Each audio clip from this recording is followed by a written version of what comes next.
Hi everyone, ikaze nanone kuri YouTube channel yanjye ari nayo yanyu yitwa Fisher TV.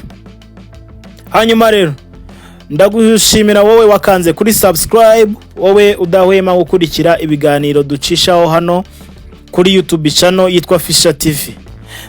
Hanyuma ndagushishikariza gukurikirana ibiganiro, urebe iki kiganiro kugera kirangiye kugira ngo ubashe kubona ubutumwa bukirimo.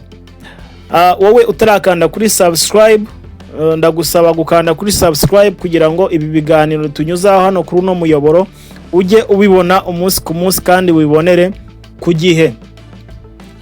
Hanyuma usharing ino video kugira ngo igere ku bandi, kugira ngo nawe bajye babasha gukurikira ibiganiro tunyuza hano, bajye babasha gukurikirana ibiganiro byose tunyuza kuri uno muyoboro. Hanyuma nkuko mubizi mu biganiro byabanje nababwiye uguterana amagambo hagati ya Donald Trump ndetse na Papa Leo wa 14. Ibi rero byakomeje aho Papa nababwiye yuko yavugaga yuko Trump adakwiriye kujya mu ntambara, adakwiriye kurasa ngo arasa abaturage, ngo nuko ngo igihugu ngo kiri gukora ngo ibitwaro bya kirimbuzi ngo ibyo ngibyo ngo ntacyo bivuze, ngo yagakwiriye gukurikirana ibyo abaturage ba Amerika. Ibyo rero Trump nawe ntiyatinze kubisubiza, atangira kumutera amagambo asa nk'umusesereza amubwira yuko izo nama ari kumugira n'ubundi ngo we ngo atarakwiriye kuba ngo yakabaye kuba Papa, ngo nuko ngo yari umunyamerika, ngo bageragezaga ngo kumushyiraho nk'umunyamerika kugira ngo we ngo azafashe ngo Papa ngo Papa ngo azabafashe kurwanya Donald Trump. Urumva nyine yasaga nkaho amusesereza avuga yuko Papa atagakwiriye kuba yakabaye kuba ari we wabaye Papa. Avuga yuko we ngo no ku rutonde rw'abantu bari kuba Papa ngo atekereza yuko ngo atakabaye kuba yaranagezeho. Ibyo byakomeje rero aho Papa akimara, kuko Papa ubu ngubu kano kanya ari mu ruzinduko muri Afurika, hari ibihugu 4 azasura cyangwa se yatangiye gusura. Ibyo tuzabiganiriza mu minsi iri imbere cyangwa se mu biganiro byacu tuzacishaho mu bizaza. Ari mu ruzinduko muri Afurika. Ababimubajije rero baramubaza ngo ese ngo ukurikije amagambo Donald Trump yagutangajeho ngo urabyumva gute, ngo uratekereza iki? Adaciye ku ruhande atari y'indimi, Papa arababwira ngo ngewe ndi umukozi w'Imana, ngomba kwita ku bijyanye n'iby'Imana, ntago ibyo ngibyo nge nta nubwo binteye ubwoba. Asa nkaho nyine yereka Donald Trump ko we ibyo yakora byose bitamuteye ubwoba, yiringiye Imana. Akomeza avuga ati ngewe icyo nshinzwe cyangwa se icyo nkora ni ugukwirakwiza ubutumwa bwiza, ni ukwamamaza inkuru nziza ya Yesu. Nta bindi, nta bintu ngewe byagakwiriye kuntinza. Akimara kuvuga ayo magambo ngo nkwiriye ngo icyo nkora ni ugukwirakwiza inkuru ya Yesu cyangwa se ngewe namamaza Yesu, Donald Trump perezida wa Amerika ntiyahise atinda, yahise yikoza ku rubuga rwe rwa Truth Social ajya akoresha cyane, ahita afata ifoto nk'uko mubizi, generating ifoto cyangwa se akora ifoto abinyujije mu ikoranabuhanga, icyo twita ubwenge koranabuhanga ari AI, Artificial Intelligence. Akora ifoto ye yerekana nkaho we ari Mesiya cyangwa se ari Yesu. Iyo foto ari nayo muri kubona hano kuri screen zanyu. Iyo foto yayerekanye asa nkaho ari kuvura cyangwa se ari gukiza umuntu uri mu bitaro. Ibyo niko yabigenje, asa nk'uwigereranya na Yesu. Ubwo yabikoze asa nkaho nyine ari kwereka Papa yuko ibyo byo kuvuga ngo aramamaza ngo inkuru ya Yesu ngo aragera gute, yasaga nkaho ahisa mwishongoraho cyane, yerekana yuko uwo Yesu we avuga asa nk'utamuzi, ahubwo Donald Trump ameze nkaho ari we Yesu. Ibyo rero Donald Trump yakoze akimara kubikora gutyo ntibyatinze cyane ku rubuga rwe, ntibyatinze kuko amaze kubona amagambo abantu bari batangiye kumutera, yahise yihutira kubusiba kuko ntago bwamazeho umwanya. Yahise yihutira kubusiba, ariko n'ubundi abantu bari bagize gute, bari bamaze kububona.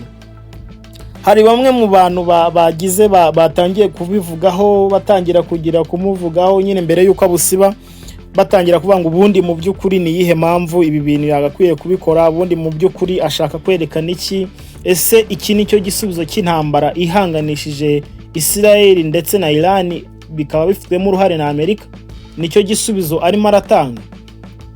Urumva nyine bitewe n'ibihe isi ubu kano kanya irimo, byasaga nkaho abaturage babonye ibindi bintu bahugiraho, basa nkaho bari